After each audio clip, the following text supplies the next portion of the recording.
বাংলাদেশের সঙ্গে যারা যুক্ত হয় তারা হীনমন্যতাবোধের শিকার হয় না। ছাত্র জমিয়ত বাংলাদেশ একটি আদর্শ সংগঠন। সেই সংগঠনে তাদের চিন্তা চেতনার বিকাশ ঘটে। সেই সংগঠন এটা শিখায় আল উলামা ওয়ারাসাতুল আম্বিয়া। আমি যে আলেম হব, আমি তো আম্বিয়া ইকরাম আলাইহিমুস সালামের উত্তরাধিকারী হব। আম্বিয়া ইকরামের যে কাজ, সেটি আমার কাজ।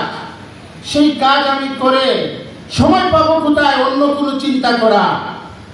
কাজে উলামা ইকরাম যারা হবেন, যারা ছাত্র জমিয়ত এর সঙ্গে যুক্ত আছেন, আপনারা আলেম হবেন।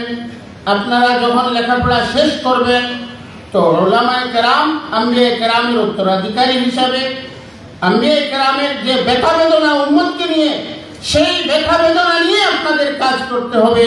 আর এই ব্যথা বেদনা যদি অন্তরের মধ্যে থাকে, তাহলে আপনার ব্যথা বেদনাই আপনাকে কাজের মধ্যে লাগিয়ে রাখবে।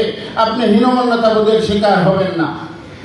আম্বিয়া ইকরাম আলাইহিমুস সালাম যুগ উপযোগী পদক্ষেপ গ্রহণ করেছেন।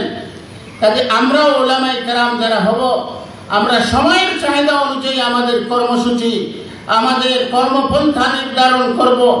বর্তমান সময় হলো সাংগঠনিক রূপে বাতিল আসতেছে। এই বাতিলকে মোকাবেলা করার জন্য সাংগঠনিক রূপে আমাদের প্রস্তুত থাকতে হবে। সাংগঠনিক ভিতকে মজবুত করতে হবে। জনগণের সঙ্গে আমাদের সম্পৃক্ত হতে হবে।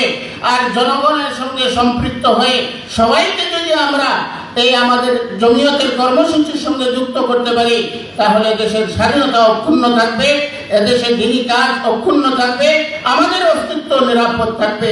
আল্লাহ আমাদের সবাইকে তৌফিক দিন। ওয়া আখিরু দাওয়ানা আলহামদুলিল্লাহ। সম্মানিত উপস্থিতি।